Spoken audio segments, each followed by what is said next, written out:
Capítulo 1. A perspectiva de Florence. A lição de 65 milhões de dólares. No meu 65º aniversário, recebi o presente mais extravagante da minha vida. Meu filho, o garoto que criei e por quem sacrifiquei por décadas, olhou-me nos olhos e disse: "Você deveria se mudar para um asilo. Deixe a casa e o dinheiro para mim." Eu não contestei. Não derramei uma única lágrima. Eu apenas sorri. Mudei-me para a comunidade de aposentados mais luxuosa da cidade e assinei os papéis de residência no mesmo dia. Criei um fundo fiduciário que o excluía completamente dos meus bens, sem o menor vestígio de compaixão por ele. Sem mim, o mundo dele desmoronou da noite para o dia. Para mim, no entanto, minha vida verdadeira começou no momento em que fechei aquela porta atrás de mim. Eu nunca imaginei que meu 65º aniversário seria assim.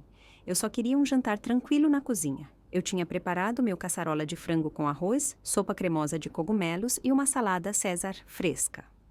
O cheiro quente de comida caseira encheu o ar, e a mesa já estava posta. Talheres polidos, velas em seus castiçais, prontos para a chegada do meu filho. Ele não punha os pés nesta casa há um ano inteiro. Lembrei-me de como, quando criança, ele espreitava atrás da porta da cozinha em todos os meus aniversários, com um buquê de flores silvestres. "Feliz aniversário, mamãe!" ele sussurraria, os olhos brilhando de orgulho. No entanto, eu não conseguia me lembrar da última vez que ele me chamou de mamãe. Olhei para o relógio na parede da sala de estar. Eram 19h30. Ele havia prometido uma surpresa para esta noite, mas até agora não havia sinal dele.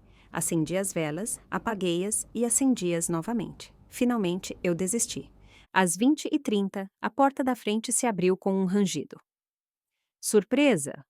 Colin tropeçou para dentro, cheirando a álcool, com um sorriso lento no rosto.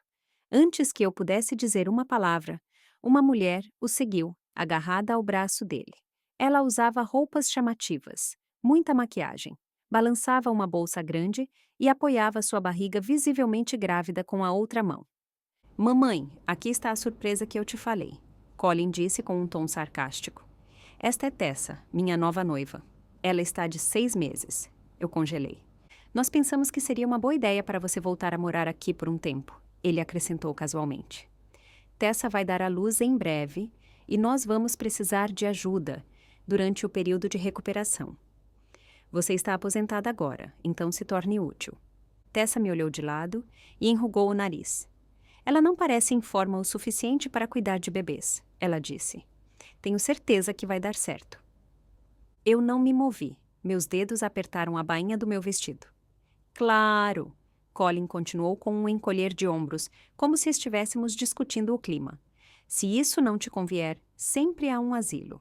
Estas casas chiques não são baratas. E eu odeio desperdiçar dinheiro." A voz dele era fria, desprovida de calor ou preocupação. Apenas uma ameaça velada, envolta em indiferença gélida. Eu ri baixinho, quase sem peso. "Então a grande surpresa foi me oferecer um emprego como sua babá. E se eu recusar, você já escolheu um asilo barato para mim?" Ele piscou, claramente não esperando uma resposta tão direta. "Qual é, mamãe? Não seja assim. Você não sempre disse que a família vem em primeiro lugar? Bem, agora sua família precisa de você." Eu não respondi. Eu me virei e subi as escadas, sem dizer mais uma palavra. Tudo estava claro agora. Ele não havia ficado longe por um ano porque estava ocupado. Ele havia ficado longe porque eu só era útil quando ele precisava de mim. O jantar que eu tinha preparado com tanto cuidado permaneceu intocado na mesa, esfriando, assim como a última faísca de calor que eu sentia por esta casa. Naquela noite, eu sentei perto da janela do meu quarto e disquei o número do Skyview, a melhor comunidade de aposentados da cidade. "Boa noite. Obrigado por ligar para o Skyview. Como podemos ajudar?" "Eu gostaria de reservar uma suíte premium independente", eu disse calmamente. "Paga por 40 anos adiantado. A senhora tem certeza, madam? Isso é uma quantia considerável. A senhora gostaria de listar um membro da família como contato de emergência?" Eu pausei. Então disse suavemente: "Eu não tenho família." Houve um breve silêncio do outro lado. "Entendido. Nossa equipe privada de mudança e cuidados estará em sua residência em 5 dias. Obrigada! Eu encerrei a chamada e deixei meu olhar se desviar para a penteadeira onde 2 fotos antigas estavam. Uma mostrava Richard e eu no início de nossas carreiras de pesquisa, em jalecos de laboratório e cheios de grandes esperanças. A outra mostrava um bebê sorrindo. Colin nos meus braços. Eu estendi a mão e coloquei a segunda foto virada para baixo. Um leve arrepio percorreu meu peito. Talvez, eu pensei, aos 65 anos, eu não devesse mais minha dignidade a ninguém. Naquela noite, eu me senti verdadeiramente aliviada pela primeira vez na minha vida. Na manhã seguinte, ao descer, eu já podia ouvir o barulho de pratos na cozinha e a voz afiada de Tessa ecoando pelas paredes. Esta cozinha é obsoleta, ela reclamou, batendo sua unha bem cuidada no balcão de azulejos, como se estivesse batendo em um tapete sujo. Sem panela a vapor, sem fritadeira de ar. Como eu vou preparar comida saudável para o bebê aqui? Colin estava sentado à mesa de jantar, rolando preguiçosamente o telefone sem olhar para cima. Bom dia, mamãe. Você se importaria de fazer o café da manhã para nós? Tessa tem estado muito exigente ultimamente. Eu olhei para o caçarola intocada de ontem à noite, ainda no balcão. Meu jantar de aniversário cuidadosamente preparado, ignorado, como se fosse lixo. Vocês nem sequer tocaram na refeição que eu fiz ontem, eu disse sem emoção. Colin encolheu os ombros sem remorso. Tessa disse que cheirava muito forte. Ela tem o nariz sensível por causa da gravidez. Tessa imediatamente se juntou. Sim, a casa inteira estava fedendo. Aquele cheiro de gordura quase me fez vomitar. Honestamente, pedir comida teria sido mais fácil. Eu silenciosamente limpei os pratos frios, pronta para jogá-los fora. Mas quando abri a lata de lixo, eu pausei. Estava lá minha sopa de cogumelos, que eu tinha cozinhado por 2 horas em fogo baixo, jogada diretamente no lixo. A concha ainda estava no pote. Eu segurei o prato de cerâmica nas minhas mãos, meus nós dos dedos brancos de pressão. A estadia de vocês aqui é apenas temporária. Eu finalmente disse, minha voz quieta, quieta demais, como o silêncio antes de uma tempestade de verão. Esta casa não é um hotel. E certamente não é um refúgio de maternidade. Colin franziu a testa. O que isso quer dizer? Tessa está grávida do meu filho. Você não poderia ser um pouco mais compreensiva? Esta casa vai ser minha de qualquer maneira um dia.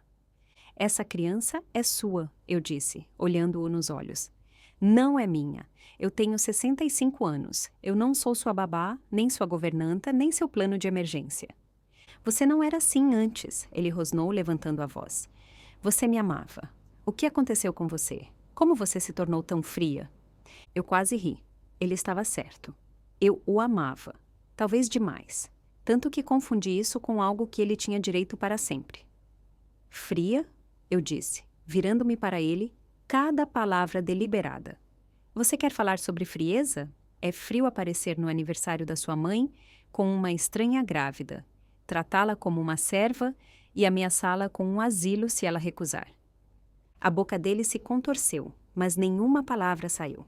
Tessa quebrou o silêncio. Colin, não discuta com ela. Se ela não quiser ajudar, podemos contratar alguém. Nós não precisamos ficar aqui e ser tratados assim.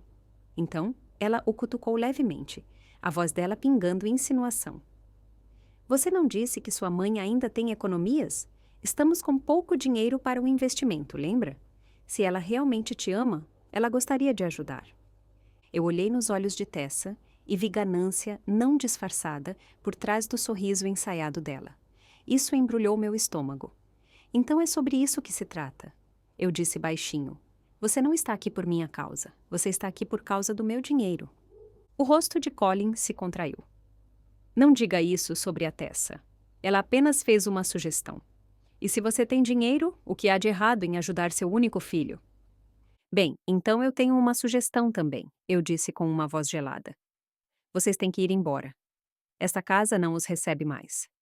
O ar instantaneamente ficou pesado. Colin pulou. Sério, você está nos expulsando? Eu olhei para o rosto dele, tão indignado, tão cheio de direito, e disse calmamente. Eu não tenho o direito de fazer isso. Ele balançou a cabeça em descrença. Você é velha. Eu sou seu único filho. Quem você acha que vai cuidar de você quando você estiver muito fraca para andar?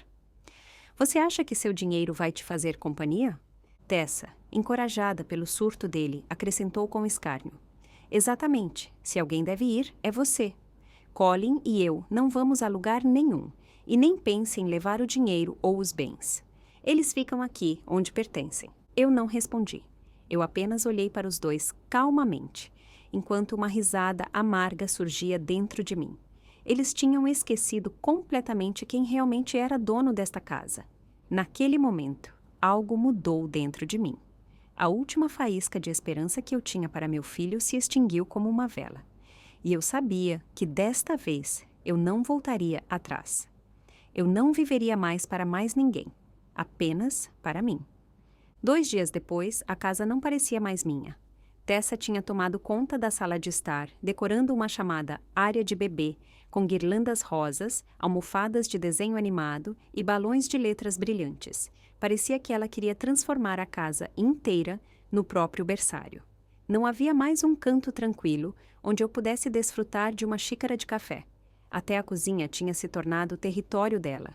Ela havia reorganizado os armários, jogando meus organizadores de pílulas, copos de chá e fichários de receitas cuidadosamente rotulados no depósito como se fossem lixo. Enquanto isso, Colin passava a maior parte do tempo no escritório, atendendo a intermináveis telefonemas, a voz tensa pelo estresse. Pelo que eu entendi, o suposto novo negócio dele não estava indo bem. Mais de uma vez, eu o ouvi reclamando de problemas de fluxo de caixa. Nenhum dos dois mencionou meu aniversário novamente, como se aquela noite nunca tivesse acontecido. Eu pensei que estava preparada. Eu pensei que tinha me endurecido o suficiente para não me surpreender mais. No entanto, algumas coisas me pegaram desprevenida. Naquela tarde, depois de podar rosas no jardim, entrei na cozinha e encontrei Tessa embalando minha fina porcelana em uma caixa de papelão. Isto é totalmente obsoleto, ela murmurou, enrugando o nariz. Eu vou comprar um conjunto mais moderno. Colin disse que você não se importaria. Esse conjunto pertencia à minha mãe, eu disse, suavemente, parada na porta. Ela olhou para trás, irritada. Bem, ela não está mais aqui. Você não pode viver no passado para sempre. Esta é a minha casa, eu disse firmemente. Não a sua. E você não tem o direito de decidir nada aqui. Ela zombou, mordeu o lábio e então disse rispidamente. Você age como se fosse dona deste lugar. Mas sejamos honestos, isso não vai pertencer ao Colin em breve? Eu sorri, calma, certa. Você está realmente tão certa de que Colin ainda vai ter esta casa? Isso a fez pausar brevemente. Mas depois de um momento, ela se virou sem dizer uma palavra, deixando os pratos de porcelana semi-embalados para trás como lixo. Eu me ajoelhei e comecei a colocar cuidadosamente os pratos de volta no armário, um por um. Cada um parecia um pequeno ato de resistência, uma maneira de me afirmar um pouco mais, mas eu sabia que não poderia fazer isso sozinha. Naquela noite, eu disquei um número que não ligava há muito tempo. Alô, respondeu uma voz calorosa e familiar. Era Marta, a mulher que me ajudou a manter esta casa por anos. Colin a tinha demitido no ano passado sem meu conhecimento, alegando que não havia necessidade de uma solteirona idosa em uma casa com apenas um ocupante. Sou eu, Marta, eu disse gentilmente. Houve uma pausa surpresa. Então, uma enxurrada de emoções. Madame, graças a Deus, eu rezei todos os dias para que a senhora estivesse bem. Eu pensei em simplesmente bater na sua porta. Eu estou bem, eu disse com um nó na garganta, mas eu preciso de você de volta.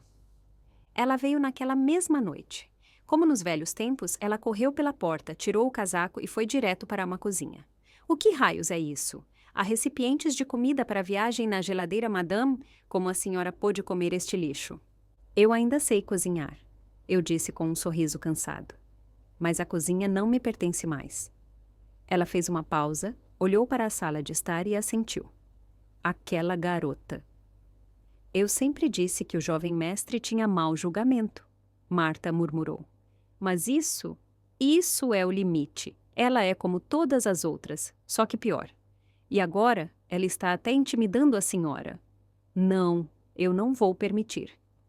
Naquele momento, Tessa desceu as escadas. Ela congelou quando viu Marta, o rosto dela distorcido. Colin, sua mãe contratou alguém de novo. Eu pensei que queríamos cortar despesas. Marta se endireitou e a encarou. Eu fui contratada pela dona da casa. Eu sou responsável por ela, não por você. Tessa zombou, caminhou sem pressa até o sofá e se jogou nele sem dizer uma palavra. Mas a hostilidade no olhar dela era inconfundível. Para o jantar, Marta preparou meu prato favorito, ensopado de carne e sopa de legumes. Eu comi devagar. Cada mordida parecia estar unindo as partes de mim que tinham começado a se dissolver. Quando Colin chegou em casa, o cheiro o atingiu instantaneamente. Ele cheirou e sorriu. Isso cheira bem hoje. Marta saiu da cozinha, ainda segurando o pote. Senhor, esta era sua refeição favorita quando era criança. O senhor se lembra? O sorriso de Colin desvaneceu. O rosto dele se contraiu de desconforto. O que você está fazendo aqui? Ele perguntou, franzindo a testa. Eu não disse que você estava aposentada? Eu a trouxe de volta, eu disse calmamente. Mamãe, Colin suspirou, esfregando as têmporas. Você está sendo teimosa de novo. Eu sei que você não gosta da Tessa, mas ela está grávida do seu neto. Você não poderia ser um pouco mais compreensiva? Eu ri suavemente. Você acha que eu trouxe Marta de volta porque eu não gosto da Tessa? Eu gesticulei para a mesa de jantar. Esta é uma casa, não um aluguel. Não é um lugar para pernoites, você não pode apagar tudo o que fez desta casa a minha casa. Mamãe, você está se ouvindo? Você está arruinando nossa chance de ser uma família de verdade. Se essa é a sua ideia de família, eu disse calmamente, então eu prefiro estar sozinha. Colin bateu o garfo na mesa, fazendo os pratos tilintarem. Ele pulou e gritou. Ótimo, seja sua pequena rainha solitária, mas não volte rastejando quando estiver velha e indefesa, e não houver ninguém para cuidar de você. Eu encontrei o olhar dele, inabalável. Eu prefiro viver sozinha, de olhos abertos, do que ser usada cegamente. Naquele momento, eu soube que algo tinha mudado entre nós para sempre. Todo o laço que já tivemos, toda a ilusão de mãe e filho. Nós dois tínhamos cruzado uma linha da qual não podíamos mais voltar. Eu não esperava mais que ele me entendesse. Eu não acreditava mais que ele mudaria. Tudo o que eu queria agora era viver o resto dos meus anos sem sacrificar minha dignidade por ninguém. O céu fora da janela da cozinha ainda estava escuro enquanto eu terminava minha segunda xícara de café na mesa de jantar. Marta se movia silenciosamente na cozinha, preparando o café da manhã. Ela não fez muitas perguntas. Ela nunca precisou. O olhar dela caiu na pilha grossa de documentos ao meu lado. E, finalmente, ela perguntou suavemente. Madame, a senhora tem certeza? Eu assenti levemente e fechei a pasta cuidadosamente. Isto não foi um impulso emocional. Foi uma decisão há muito tempo amadurecida. Por anos, a rebeldia e a crueldade de Colin me feriram como pequenas facas, mas eu sempre encontrei desculpas para ele, dizendo a mim mesma que ele estava apenas perdido, que ele mudaria com o tempo. Afinal, eu tinha passado a maior parte da minha vida criando-o. Mas agora, eu podia finalmente admitir. O lugar que eu chamei de lar não me pertencia mais. A equipe de transição do Skyview está vindo amanhã às 10 horas. Eu disse baixinho. Eu quero que tudo corra bem. Marta congelou no fogão. Os olhos dela brilharam. Madame, a senhora passou quase a vida inteira nesta casa.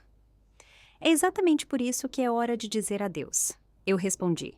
Ela assentiu em silêncio e voltou para o meu organizador de pílulas. Às 9h30, Colin arrastou-se para a sala de estar, com olheiras escuras, a garrafa de água de Tessa segurada como um peso de chumbo na mão. Quando ele entrou na cozinha, ele acenou para Marta. Você pode fazer um sanduíche de ovo ou algo assim. A Tessa só gosta da sua comida agora. 2 dias atrás, ela não parecia gostar desta cozinha. Marta retrucou, fria como aço. Colin franziu a testa, mas não respondeu. Ele se jogou no sofá e ligou a TV. Eu o observei. O homem que, quando criança, subia no meu colo e implorava para eu ler histórias para ele. Agora ele parecia mais um estranho que tinha alugado um espaço na minha casa. Colin, nós precisamos conversar, eu disse gentilmente. Pode esperar, ele murmurou, sem olhar para mim. Eu acabei de sentar. Agora, eu disse, mais firme desta vez. Finalmente, ele desligou a TV e olhou para mim, irritado. Você ainda está brava? Mamãe, eu te disse, a Tessa tem boas intenções. Ela é direta. Ela diz o que pensa. Não é sobre isso que se trata. Eu puxei um único documento da pasta e o coloquei na mesa na frente dele.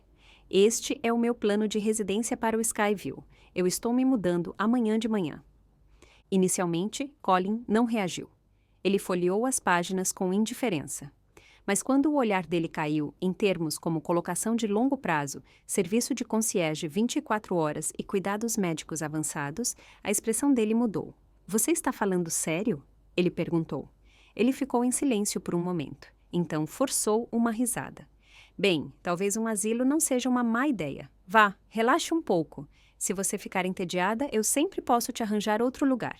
Eu olhei para ele firmemente. Eu não vou voltar. O sorriso dele congelou. Eu estou transferindo a propriedade desta casa para Marta e alguns amigos próximos que me apoiaram ao longo dos anos. Colin pulou. O que diabos você está dizendo? Você está dando a casa para os empregados? Eles me apoiaram por décadas, eu disse. Isso é mais do que você pode dizer. Mamãe, isso é loucura. Eu sou seu filho. E, no entanto, você nunca me tratou como sua mãe. No momento em que você voltou aqui com a Tessa e exigiu a casa e minhas economias como se fossem seu direito de nascença naquele momento, você parou de ser meu filho. Você é apenas um homem que usa laços de sangue para manipular afeto. O rosto dele ficou vermelho, os dedos tremendo de raiva. Eu sabia que algo estava errado com você ultimamente. Você fez tudo isso pelas minhas costas. Você teve tempo para decidir o que eu deveria cozinhar, quem eu deveria cuidar, onde eu deveria morar, eu disse. Mas você nunca parou para me perguntar o que eu queria? Ele praguejou baixinho. Tudo bem, fique com a casa, mas não me diga que você também planeja jogar fora todo o seu dinheiro. Sem palavras, eu desdobrei um segundo documento e o coloquei na mesa de centro. Este é o fundo fiduciário que eu assinei esta manhã. Todo o meu patrimônio será usado para minhas necessidades médicas e de cuidados no Skyview. O restante vai para uma fundação para jovens artistas, apoiando a educação e exposições deles. Os olhos dele varreram a página, ficando mais arregalados a cada momento. Você está dando seu dinheiro para algum fundo de arte idiota? Esse fundo idiota reflete o que é importante para mim agora, eu disse calmamente. É melhor que o dinheiro vá para alguém buscando sonhos do que ser desperdiçado por alguém que só pega. Ele riu amargamente. Você enlouqueceu. Quem começa uma fundação na sua idade? Eu começo, eu disse, olhando-o diretamente nos olhos, porque o dinheiro é meu, e eu sou a única que decide para que ele é usado. O ar entre nós ficou denso, pesado, parado. Naquele momento, a campainha tocou. Marta abriu e a equipe de transição do Skyview entrou. 3 indivíduos profissionais internos sob medida, calmos e educados, segurando pranchetas, uma lista de verificação de mudança e formulários de admissão médica. Bom dia, Sra. Whitmore, disse um deles com um sorriso cortês. Estamos aqui para guiá-la através dos passos finais do seu processo de residência antes que a senhora se mude amanhã. Colin empalideceu. O sangue drenou do rosto dele enquanto ele percebia o que estava acontecendo. Aquilo não era uma ameaça, não era temporário, era real, e eu estava indo embora. Mamãe, você realmente quer levar isso adiante? Ele perguntou com a voz falhando. Você quer dar esta casa para estranhos e simplesmente ir embora de mim? Calmamente, eu peguei os papéis de volta na pasta e me levantei. Eu não sou quem está indo embora, Colin, eu disse baixinho. Você fechou a porta há muito tempo. De agora em diante, minha vida pertence a mim, e você nunca mais decidirá o que eu faço com ela. A manhã no Skyview foi tranquila e cheia de luz. Eu estava sentada em uma cadeira de vime na varanda, uma xícara de chá de rosas quente ao meu lado, observando o lago brilhar suavemente sob o sol da manhã. O ar cheirava a algo que eu não sentia há anos: liberdade. Sem vozes elevadas, sem olhares gananciosos, ninguém exigindo nada de mim. A equipe Skyview organizou tudo com elegância impecável. A nutricionista criou meus planos de refeição. As enfermeiras monitoravam meus dados de saúde diariamente, e meu calendário estava cheio de aulas de jardinagem, seminários florais e salões de arte. Eu sentia como se todos os cantos há muito esquecidos da minha mente estivessem lentamente voltando à vida. Pela primeira vez em décadas, eu não tinha que andar na ponta dos pés em torno dos humores ou necessidades dos outros. Meu tempo era inteiramente meu. Por videochamada, Marta me informou que tudo estava correndo perfeitamente na casa antiga. A propriedade agora era oficialmente de propriedade dela e de alguns amigos de confiança que serviram lealmente ao longo dos anos. Quanto a mim, eu não tinha a intenção de voltar. Naquela tarde, comecei a desembalar algumas das minhas posses mais antigas. Quando me mudei para o Skyview, eu pedi à equipe de concierge para trazer um baú particular que eu não abria há anos. Dentro, debaixo de camadas de veludo, estava uma pesada moldura de madeira que eu quase tinha esquecido. Eu levantei o tecido e lá estava. A assinatura dela ainda perfeitamente preservada no canto inferior direito. Emily Harrington. Ela tinha sido minha amiga mais próxima na faculdade. Esta foi a última pintura que ela me deu antes de ir embora após a formatura, com uma bolsa de viagem, seus pincéis e seus sonhos. Eu fiquei para trás, imersa na minha carreira e, eventualmente, em um casamento que mudaria minha vida. Nós tínhamos, tranquilamente, mas inevitavelmente, nos afastado para mundos diferentes. Ela nomeou a pintura Orquídeas ao Entardecer e a enviou para mim com um bilhete manuscrito. Eu sei o quanto você ama orquídeas na luz da tarde. Espero que você sempre se lembre dos sonhos que compartilhamos. Eu a tinha mantido selada no meu escritório. Não por causa do valor de mercado, mas porque significava demais para mim. Mas agora, na sala de estar ensolarada do Skyview, a pintura parecia ganhar um novo significado. Eu não era mais a mulher que administrava uma casa e vivia para os outros. Eu era finalmente alguém que tinha o espaço e o direito de recuperar seu mundo interior. Enquanto eu olhava para a pintura, uma ideia tranquila floresceu na minha mente. Talvez fosse hora de compartilhar estas coisas que eu tinha escondido por tanto tempo. Talvez eu pudesse fazer algo real, para jovens artistas como Emily naquela época. Na época, eu não tinha ideia de que esta pintura marcaria o início de uma nova jornada. Até esta manhã, quando a recepção do Skyview me entregou um envelope, um convite, do Museu de Arte da cidade, uma exposição das últimas obras de Emily. Tema: Mulheres sem Natureza. 3 meses atrás, eu havia doado várias das obras posteriores de Emily para o museu, incluindo Orquídeas ao Entardecer. O Art Review Quarterly chamou de uma energia de vida extraordinária e radiante. Estas telas passaram décadas seladas no meu escritório. Pessoais demais para mostrar, preciosas demais para compartilhar. Mas agora, eu estava pronta. A exposição fez grande sucesso na mídia. O The New York Arts Weekly publicou um artigo de página inteira.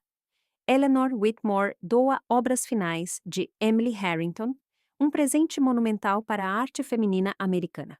Enquanto eu organizava as obras para a exposição, o coordenador de mídia do Skyview apareceu na minha porta com um pedido de videochamada de Marta. Eu aceitei. Ela estava parada em frente à porta da casa antiga, a expressão dela impenetrável. Madam, ela disse. Sua doação saiu no noticiário. Colin viu e quase derrubou a mesa de centro. Eu ri baixinho. Ele ainda está ocupado substituindo o sofá da sala de estar por uma peça italiana cara? Marta suspirou. Não é a arte que o incomoda. É que ele chegou tarde demais. Ela pausou. Hoje, ele me disse que aquelas pinturas deveriam ter sido relíquias de família. Então ele perguntou se a senhora tinha mais algo de valor escondido. Eu assenti lentamente. Então, ele finalmente está com medo. Ela sorriu ironicamente. Mais interessante ainda, alguém do banco apareceu. Ele tinha solicitado um empréstimo privado. Eles o rejeitaram. As contas dele foram congeladas. Ele perguntou se a senhora tinha algo a ver com isso. Eu não toquei no dinheiro dele, eu respondi calmamente. Eu apenas revoguei o acesso dele às minhas contas vinculadas e cancelei todas as transferências automáticas. O resto sempre foi por conta dele. Claro, Marta disse com um tom mais duro. Ele tentou oferecer a casa como garantia, apenas para descobrir tarde demais que o título já estava transferido para os nossos nomes. Eu sorri levemente. A última peça do quebra-cabeça está no lugar. Ela hesitou. Senhora, a senhora realmente não vai deixar nada para ele? Eu pausei. Então eu disse gentilmente. Há uma coisa, uma carta. Quando chegar a hora, entregue a ele a chave do cofre. Marta agora assentiu em silêncio. Eu encerrei a chamada e me virei para a janela. Lá fora, o jardineiro estava podando rosas. Um grupo de vizinhos se reuniu no pavilhão, trocando dicas sobre arranjos florais. 2 adolescentes praticavam violino perto da fonte. As notas deles flutuavam no ar como algo sagrado. Em algum lugar além deste mundo pacífico, meu filho, o garoto em torno do qual minha vida girava, estava começando a aprender o que a perda realmente significava. Só agora ele percebeu que não me tinha mais, e que não tinha mais poder sobre mim. Mas isso era apenas o começo. A noite havia caído sobre a cidade, envolvendo-a em sombras e luz de neon. A chuva da tarde ainda brilhava nas ruas, refletindo as luzes borradas dos faróis de carros e letreiros de lojas. Colin estava sob o brilho intenso de um letreiro de bar, encostado na porta como se não tivesse mais forças para ficar de pé. O cigarro entre os dedos dele tinha se apagado há muito tempo, mas ele não jogou a cinza fora. Ele nem parecia notar.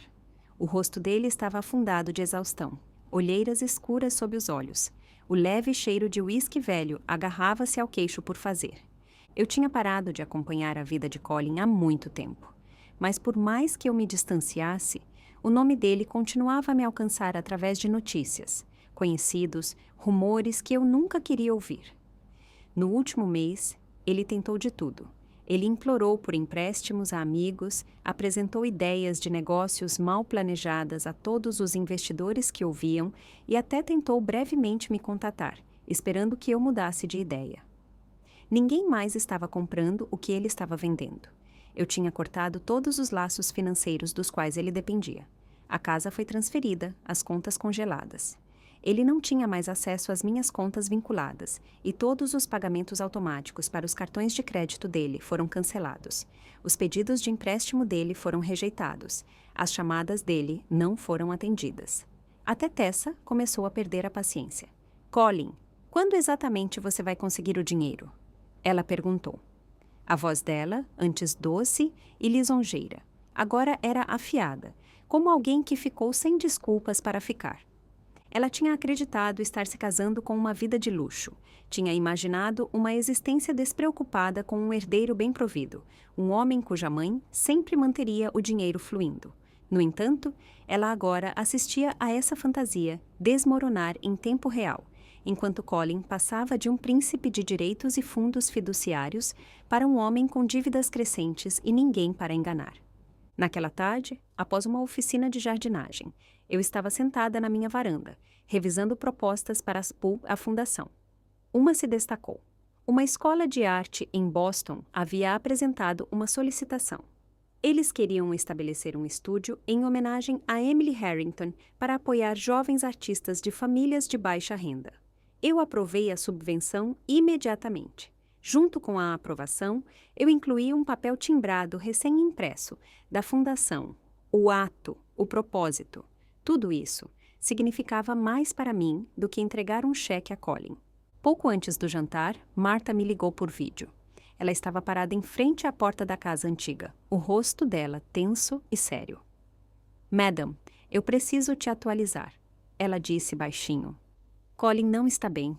Eu assenti em silêncio, dando-lhe espaço para continuar. Vários empréstimos foram negados a ele. Nenhum dos amigos antigos dele está atendendo às ligações. Eles dizem que o viram em alguns cassinos, e ele já acumulou dívidas consideráveis. Eu pus minha xícara de chá de lado, sem uma palavra. Não me surpreendeu de verdade. No momento em que ele decidiu usar o amor de uma mãe como moeda de troca, ele tinha dado o primeiro passo para perder tudo. Alguém o viu em um clube privado na noite passada. Marta continuou. Ele perdeu muito dinheiro. Ele tentou oferecer a casa como garantia, apenas para descobrir tarde demais que o título não está mais no nome dele. Eles dizem que ele quase perdeu o controle lá. Eu fechei os olhos por um momento e respirei lenta e profundamente. Eu já fiz o suficiente, eu disse baixinho. Se ele ainda não vê o que está quebrado, ninguém pode salvá-lo. Houve uma pausa. Então Marta perguntou gentilmente: A senhora vai vê-lo novamente? Eu não respondi. Em vez disso, meu olhar se desviou para a água parada do lago, além da varanda. Eu sabia que o dia chegaria. Um encontro final entre mãe e filho. Mas não seria um reencontro. Seria um adeus, para sempre. No dia em que ele apareceu na porta da frente do Skyview, eu estava trabalhando no relatório anual da fundação. Uma enfermeira bateu suavemente na porta enquanto eu revisava uma seção do documento. Sr. Whitmore, ela disse baixinho. Há um homem na recepção. Ele diz que é da família. Eu larguei a caneta sem pressa. Em vez disso, perguntei: Qual é a aparência dele? A enfermeira hesitou, então respondeu baixinho: Ele parece cansado e um pouco indisposto. Eu assenti, me levantei, coloquei meu casaco e fui em direção à entrada. Eu o vi de longe, parado na beira do caminho do jardim, perto das hortênsias que estavam começando a florescer. Ele parecia uma sombra do homem que ele um dia quis ser desesperadamente. As roupas dele estavam amassadas e manchadas, o cabelo despenteado, o rosto escurecido por uma barba por fazer. O orgulho que antes brilhava nos olhos dele havia sumido. Nós olhamos nos olhos um do outro por alguns segundos. As primeiras palavras que saíram da boca dele não foram olá, nem eu queria te ver. Elas foram: você venceu. Eu estava no topo da escada, olhando para o homem que era meu filho. Agora, apenas um garoto que ficou sem rotas de fuga. Colin, eu disse baixinho, isto nunca foi uma competição. Eu não precisava te derrotar. Ele sorriu amargamente. Eu não tenho mais nada. Até a Tessa se foi. Eu assenti, não particularmente comovida. O que você quer de mim? Eu perguntei. Ele abriu a boca, procurando palavras, finalmente baixando o olhar. Eu estraguei tudo. Eu suspirei. Esse eu estraguei tudo soou mais vazio do que os pedidos de desculpa chorosos que ele murmurava quando criança ao quebrar um vaso. Porque desta vez, eu sabia que ele não estava arrependido. Ele estava perdido. Eu nem sequer tenho um lugar para ficar, ele disse, com a voz quase inaudível. Você realmente quer me deixar assim? Eu fiquei em silêncio por um longo tempo. Eu não estou te abandonando, Colin, eu disse. Eu estou deixando você assumir a responsabilidade. Ele levantou o olhar. Uma faísca nos olhos dele, raiva ou dor, eu não conseguia distinguir. Você não era assim antes. Não, eu disse. Eu não era. Eu era uma daquelas mães que desistiu de tudo por você, até da minha dignidade. Mas essa mulher não mora mais aqui. Você pode chamar de cruel. Você pode chamar de frio. Mas entenda isto. Você nos trouxe até aqui. Eu me virei e entrei. A porta se fechou suavemente atrás de mim. Eu podia sentir que ele ainda estava lá fora. Mas ele não chamou por mim uma única vez. Naquela noite, enquanto eu estava deitada na cama, o lago batia suavemente contra a margem fora da minha janela. Eu pensei nele quando bebê, aninhado nos meus braços, balbuciando e gorgolejando, tentando formar palavras. Naquela época, eu acreditava que se eu o amasse o suficiente, ele se tornaria um homem gentil e responsável. Mas eu estava errada. O verdadeiro crescimento não vem da indulgência. Ele vem de aprender a se sustentar. Eu o tinha deixado ir, e ele tinha um longo caminho pela frente. Quanto a mim, eu tinha muito a fazer. Tantas pessoas para apoiar, tantos capítulos da minha vida para escrever. Eu nunca pensei que recomeçaria nesta fase da vida. Mas a vida é assim. Os capítulos que realmente pertencem a você, geralmente só começam quando você pensa que a história já acabou. A primavera no Skyview é linda. As tulipas no jardim estão apenas começando a brotar da terra e o gramado está salpicado de minúsculos íris roxos, espalhados suavemente sobre a grama como sonhos. Eu sentei na varanda, com a lista mais recente de subvenções da fundação no meu colo. Desde a sua fundação, a Fundação de Artes Emily Harrington apoiou 12 jovens artistas, 2 dos quais estão se preparando para suas primeiras exposições individuais. Fizemos parceria com várias escolas de ensino médio, locais para oferecer aulas de arte gratuitas e materiais para crianças de famílias de baixa renda. Muitas vezes me perguntam: Sra. Whitmore, o que a inspirou a dedicar seus últimos anos à educação artística? Eu sempre sorrio e digo: eu simplesmente decidi dar a riqueza que teria sido desperdiçada para aqueles que realmente poderiam fazer algo com ela. Mas a verdade é que tudo isso foi um presente para mim. Cada subvenção, cada bolsa, cada estudante apoiado é a minha maneira de dizer: eu ainda tenho valor. Eu ainda tenho propósito. E eu ainda tenho o poder de criar algo significativo. Naquela noite, eu fui convidada para uma pequena exposição organizada pela Fundação. O local era o Salão Multiuso do Skyview, transformado em uma galeria aconchegante e elegante. Um grupo de estudantes estava orgulhosamente ao lado das obras de arte deles, conversando e rindo com olhos brilhantes e cheios de esperança. Uma garota chamada Nora se aproximou timidamente de mim. A pintura dela era uma aquarela minimalista. Uma mulher solitária à beira do lago, com uma orquídea em flor ao lado dela. Eu pintei isto para uma senhora, ela disse baixinho. Eu ouvi dizer que a senhora ama orquídeas. Eu sorri e peguei a pintura nas minhas mãos. Obrigada, Nora, eu disse. Sabe, ela se parece muito comigo. Os olhos dela se arregalaram. Sério? Sim, eu assenti. Mas não mais. Eu não sou mais a mulher solitária à beira do lago. Eu entrei na minha própria vida. Após a exposição, eu fiquei perto da janela panorâmica, observando o luar dançar na superfície do lago. Ao longe, ouvi crianças rindo, e na sala ao lado, o coral sênior estava praticando suavemente harmonias que se misturavam como uma canção de ninar. A vida estava calma e gentil agora. Mais tarde naquela noite, Marta me enviou uma mensagem. O jardim comunitário da casa antiga finalmente tinha sido renovado. Ela anexou uma foto. Amigos antigos rindo na cozinha com panelas e frigideiras. Ervas frescas e rosas florescendo no jardim. Parecia mais vivo do que nunca quando eu morava lá. Eu respondi: cuide bem dessa casa. Considere-a o seu segundo capítulo. Ela respondeu: a senhora não nos deu apenas uma casa. A senhora nos deu dignidade. Eu olhei para uma mensagem dela por um longo tempo. Meus olhos úmidos. Só então eu percebi que o que eu pensei ter perdido não estava perdido de forma alguma. Apenas tinha se transformado. Alguns dias depois, uma carta manuscrita chegou de Colin.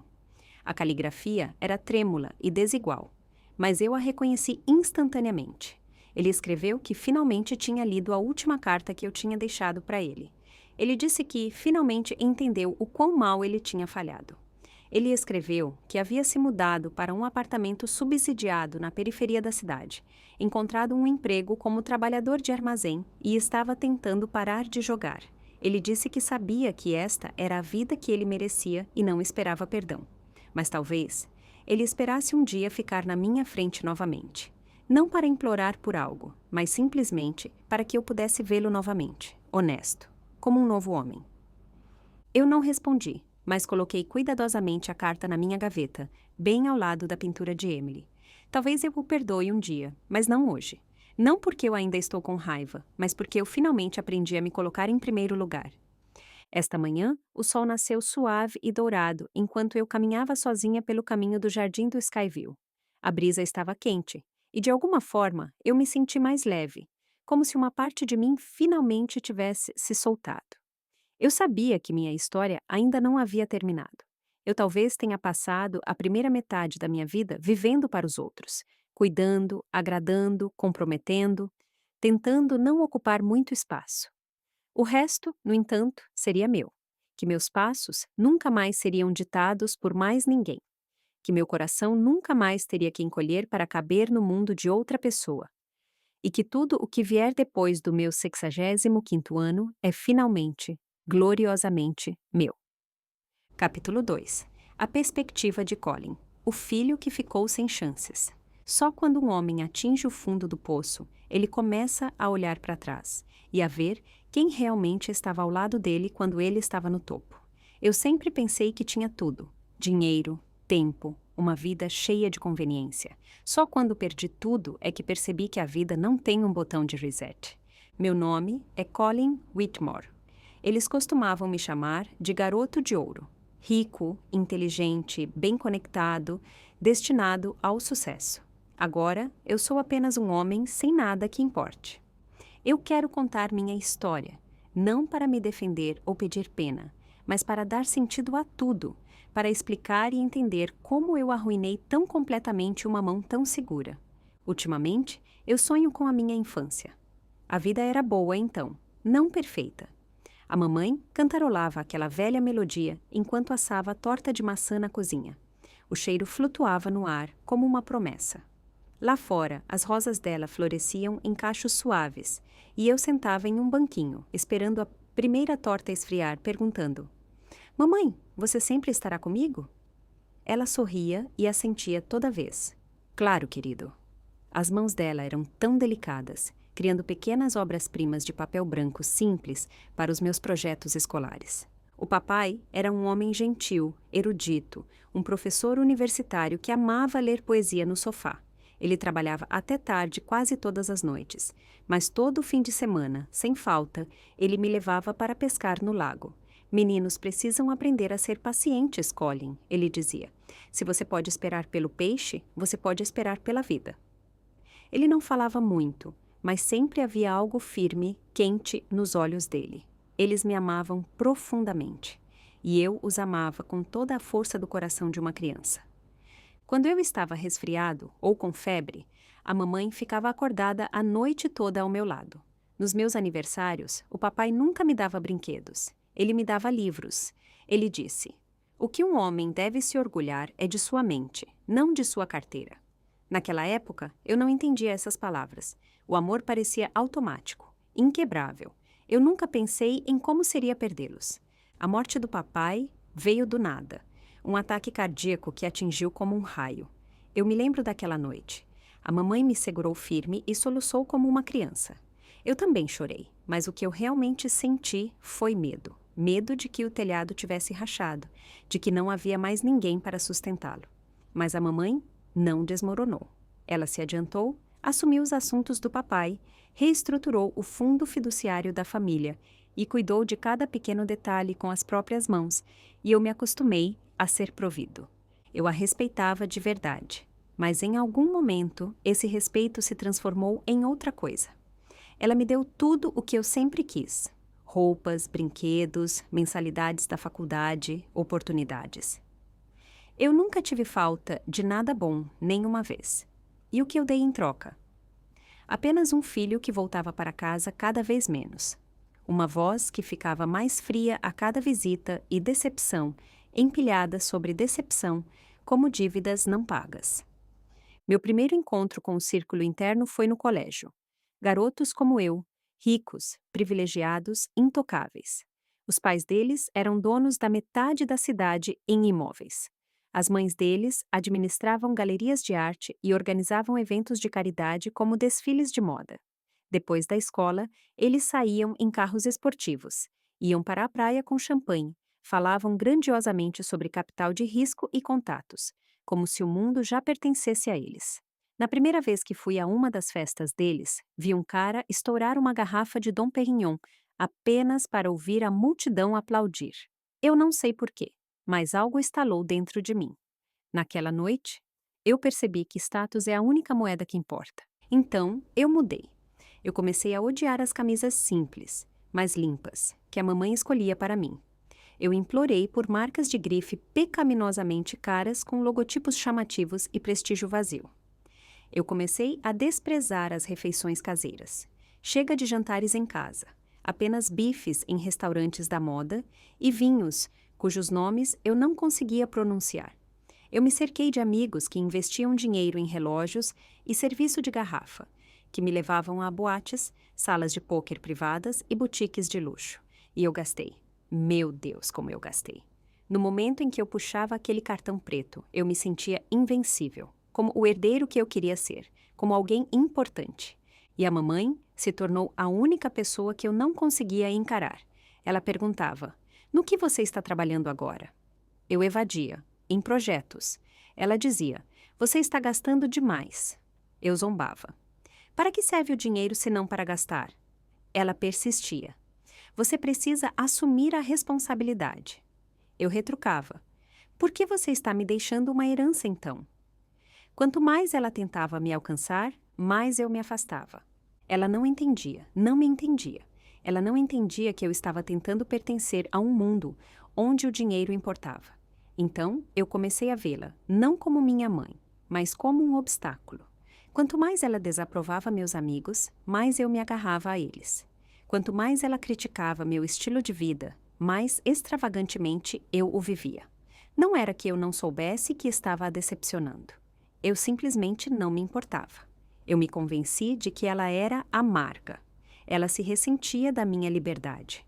Ela era mesquinha, antiquada, controladora. Meus amigos repetiam essa mentira. "Ela só não quer que você a supere", eles diziam. "Ela está com ciúmes." Então, eu parei de voltar para casa. E quando eu vinha, era apenas para dizer: "Eu preciso de capital para o Estado. Eu tenho essa oportunidade de investimento. É a base para o nosso futuro." Primeiro, ela tentava discutir comigo. Então ela ficava em silêncio. Finalmente, ela parou de colocar um lugar para mim na mesa. Eu não me importava. Eu dizia a mim mesmo que ela estava finalmente aprendendo o lugar dela, mas ela nunca desistia. Ela continuava me enviando dinheiro todo mês. Marta ainda me trazia medicamentos quando eu estava doente. Eu não agradeci nenhuma vez. Uma vez, eu quase me envolvi em um esquema de investimento ilegal. Ela me arranjou um advogado e limpou a bagunça nos bastidores, e eu invadi a casa com raiva, gritando com ela por se intrometer na minha vida. Ela apenas olhou para mim, cansada, mas calma. "Eu só quero te ajudar a evitar os piores erros", ela disse. Mas eu retruquei: "É a minha vida. Você não pode me controlar para sempre." Olhando para trás, essa foi provavelmente a coisa mais cruel que eu já disse a ela. Mas o pior ainda estava por vir. O 65º aniversário dela. Eu não vim para casa para celebrar. Eu vim para fazer minha jogada. Eu trouxe a Tessa, que estava grávida. Nós precisávamos de dinheiro, e eu pensei que a gravidez dela seria a alavanca perfeita. Eu disse a mim mesmo que era estratégico. Eu apresentaria Tessa e o bebê como uma surpresa. Diria que queríamos manter a família unida. E então sugeriria que ela se mudasse para cá e ajudasse após o nascimento.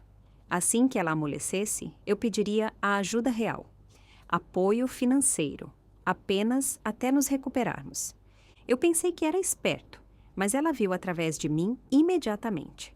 Quando ela disse: "Então a grande surpresa é que você quer que eu seja sua babá." Eu senti o chão tremer debaixo dos meus pés. Pela primeira vez, percebi que ela não faria mais o papel dela. Eu entrei em pânico, mas fingi que ainda estava no controle. Ela não gritou, ela não lutou, ela simplesmente desapareceu. Quietamente, completamente, sem drama, sem confronto. Ela assinou o contrato do Skyview, montou um fundo fiduciário, transferiu a escritura da casa, cortou todos os laços financeiros. Cada ação foi deliberada, consequente, como se estivesse escrevendo um adeus final com tinta que não podia ser apagada. E, no entanto, eu pensei que ela voltaria. Eu me lembro do dia em que ela me entregou os documentos do Skyview. Minha primeira reação não foi surpresa, foi raiva. Não porque ela estava indo embora, mas porque ela ousou ir embora sem a minha permissão. Eu estava acostumado a ela esperar por mim no mesmo lugar, acostumado a ela me perdoar sem resistência, acostumado a ela se manter firme, não importa o quanto eu a pressionasse. Eu pensei que ela sempre seria aquela mulher, aquela que acariciava minha cabeça, mesmo depois de eu quebrar a xícara de porcelana favorita dela e sussurrava: "Está tudo bem, querido, não chore." Mas desta vez, ela se virou, e quando foi embora, levou tudo. O dinheiro, a casa, a identidade que eu tinha emprestado como uma fantasia. Até o amor que eu fingia não precisar, ela levou de mim. Eu fui a amigos para implorar por empréstimos. Eles disseram: "Colin, seus truques pararam de funcionar há muito tempo." Eu solicitei empréstimos. O banco disse: Sentimos muito, suas contas vinculadas foram desativadas. Eu tentei usar a casa como garantia, apenas para descobrir que eu não era mais dono da casa. E então, a Tessa também foi embora. Ela me deixou sem dizer uma palavra e, de repente, eu não tinha mais nada a que me agarrar. Sem bebê, sem parceira, sem desculpa para rastejar de volta para a mamãe novamente. Então eu arrisquei. Eu disse a mim mesmo que ganharia de volta em uma noite, talvez 2. Mas eu continuava perdendo, e a cada aposta eu perdia um pedaço a mais de mim mesmo. Quando eu estava parado em frente aos portões do Skyville, eu a vi sair da luz do sol, como se ela pertencesse àquele lugar. Calma, com olhos claros, realizada. Eu disse: "Você venceu." Ela disse: "Isto nunca foi uma competição." Eu disse: "Eu estraguei tudo." Ela olhou para mim e perguntou: "E agora?" E naquele momento, eu entendi. Ela não estava me punindo. Ela estava finalmente escolhendo a si mesma. Naquela noite, voltei para a minha casa. Se é que se pode chamar de casa o pequeno apartamento na periferia da cidade, para onde eu tinha acabado de me mudar. Eu me sentei na minha mesa de segunda mão, minhas mãos tremendo, e escrevi uma carta para ela. Eu escrevi que tinha conseguido um emprego em um armazém, que estava tentando recomeçar, que eu não sabia se conseguiria me perdoar, mas que eu finalmente entendia. Ela era a única pessoa que sempre me amou incondicionalmente, sem pedir nada em troca. Eu não sei se ela vai responder. Eu não espero. Mas eu dobrei a carta cuidadosamente e a enviei mesmo assim. Porque a verdade é que eu ainda tenho um longo caminho a percorrer. Eu tenho dívidas para pagar, erros para corrigir, ruínas que eu criei, e agora tenho que reconstruí-las pedaço por pedaço. Ela me deu tudo. A bondade dela, a paciência dela, a força dela. E eu pisei em tudo sob o peso do meu próprio orgulho. Ela não era meu caixa eletrônico. Ela não era minha rede de segurança. Ela era minha casa, e eu pensei que ela nunca iria embora. Mas ela foi. Só agora eu vejo que ela já tinha me dado tudo. E agora cabe a mim passar o resto da minha vida me tornando o homem que finalmente seria digno de aceitar o amor que eu, uma vez, dei como garantido.